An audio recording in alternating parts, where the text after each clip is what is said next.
So, hello guys, what's up? It's me again, si Mima Alicia Nyot, nagbabalik ulit para sa ating panibagong video.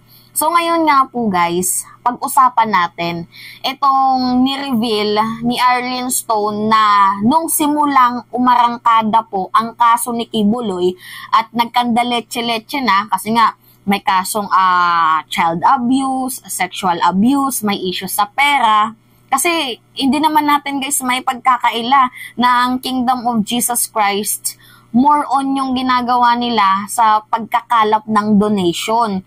So ni-reveal ni Arlene Stone guys na humigit 50 million po ang nawawala monthly.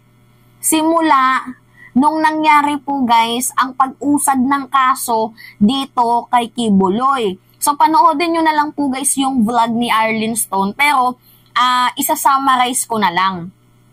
Na itong si Kibuloy, ibig niyang sabihin, ginagawa niyang negosyo ang Kingdom of Jesus Christ. Hindi lang dito sa Pilipinas, kasi hindi naman kakayanin ng 50 million monthly.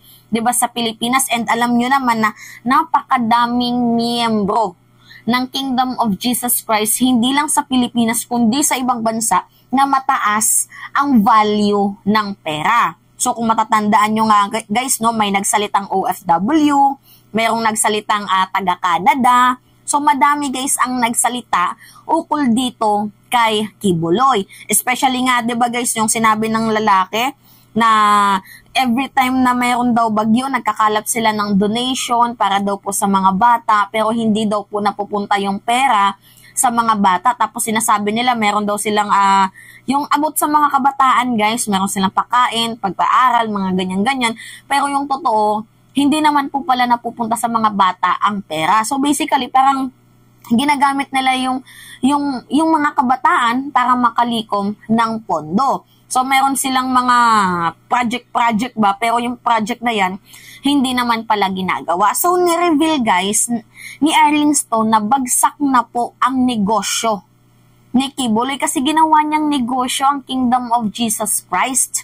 So, di ba matatandaan nyo na mayroon ding pinapagawa, kino-construct itong si Kibuloy, which is, sabihin na lang natin kunyari yung kingdom niya. So, yung construction, yung fees nun guys, kompyutado na po nila yung babayaran nila. Kasi nga, pinupursue po ng mga minister ni Kibuloy, especially ng mga nasa inner circle, 'di ba, kahit hindi naman stable yung income kasi what if, 'di ba? Yung OFW na yun, kailangan din ng pera sa pamilya, kailangan ng pera sa health expenses niya. Ang ginagawa kasi nila guys is pinupursue nila, pinupush nila. So ngayon ang nangyayari guys, nagkakaroon ng ng traumas itong mga OFW na nagbibigay kasi imagine mo pag hindi ka nagbigay, iisipin mo mapupunta ka sa impyerno, kukunin ka ng angels of death, yung mga ganun. Kaya napupursue ka na magbigay kahit pa konti at limitado yung sweldo mo. Yung tipong hindi ka na nakakabayad ng monthly amortization ng bahay mo, 'di ba, na kinuha dito sa Pilipinas kasi nga meron kang 10% na binibigay kay Kibuloy tapos pinupursue ka pa na makapag-produce ng madaming pera kasi the more you give, the more na magbabak yung blessings papunta sa'yo. Now, ngayon guys, meron na palang usapan itong mga nagko-construct, engineer, lahat-lahat na yan guys, sa pinapagawang building ni Kibuloy. Hindi na po guys in-specific ni Arlene Stone kung ano yung building na yon, pero may pinapagawang building si Kibuloy na kapag pinaano niya na lahat, okay na, kumbaga i-construct na. Bali po yun guys, yung usapan dito is yung pera, 'di ba? Kinumpute na nila kahit hindi pa nakukuha yung mga abuloy, yung mga donation. Kinumpute na nila guys na kunyari 25 million monthly, kinumpute na nila. So kaya pala guys pinupursue ng mga ministro, ng mga inner circle ni Kibuloy kasi nga guys, kapag mayroong ipinapatayong building or kung ano man itong si Kibuloy, kalkulado na nila lahat, nabubulol si Mima. Kalkulado na pala nila lahat guys. So kaya mayroong nangyayaring pagpupursue sa mga donators So, yun po guys, ang ni-reveal ngayon ni Arlene Stone. So, panoodin nyo na lang guys sa kanyang sa kanyang vlog. Live kasi yun guys, hindi ko ma-download. Ewan ko kung bakit hindi ko ma-download. So, nakaraang pa yun yan na live 2 months ago. 'Di ba? Siguro nung January. Simula nga guys nang yung kaso ni Kibuloy, 'di ba? December yun. Biglang parang nag-sink in sa utak ng mga tao.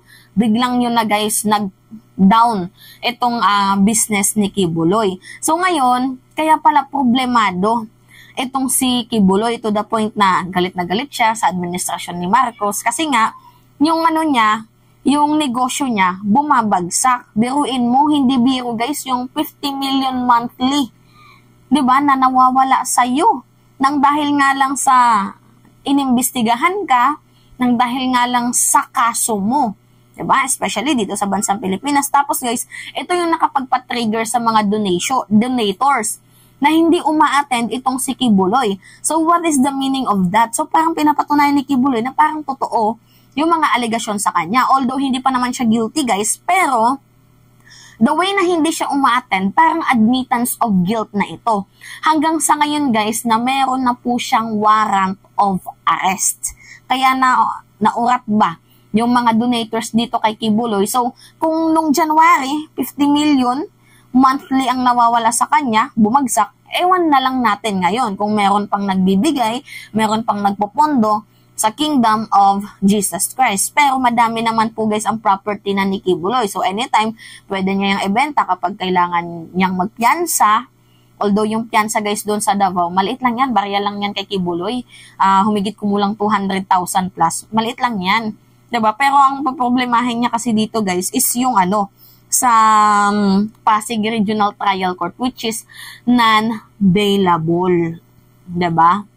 Anyway, yun po guys yung pagsisiwalat ni Arlene Stone na bumagsak po yung negosyo ni Kibuloy. Kasi ginawa niyang negosyo ang Kingdom of Jesus Christ. The more you give daw guys, the more na madami yung blessing na paparating sa'yo. Kahit naghihikahos ka na, diba? Yung ibang OFW, hindi na nga sapat yung kinikita nila sa sweldo nila, kailangan pa nilang magtrabaho outside to the point na nagtitinda pa sila ng kung anong paninda para lang merong maibigay na pera dito kay Kibuloy. Hindi din natin masisisi yung mga nananalig kasi nga guys, lahat naman tayo takot sa Book of Revelation.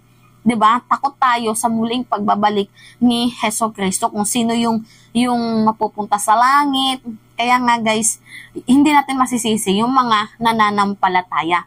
So, ang kamalian lang po kasi nila, binudol sila. So, anyway, yun po guys yung revelation ni Arlene Stone. Panoodin nyo na lang po guys sa kanyang siguro 3rd live, if I'm not mistaken. Basta 2 months ago, hanapin nyo guys at makikita nyo. Pero ito, sinamari ko na lang yung sinabi ni Arlene Stone.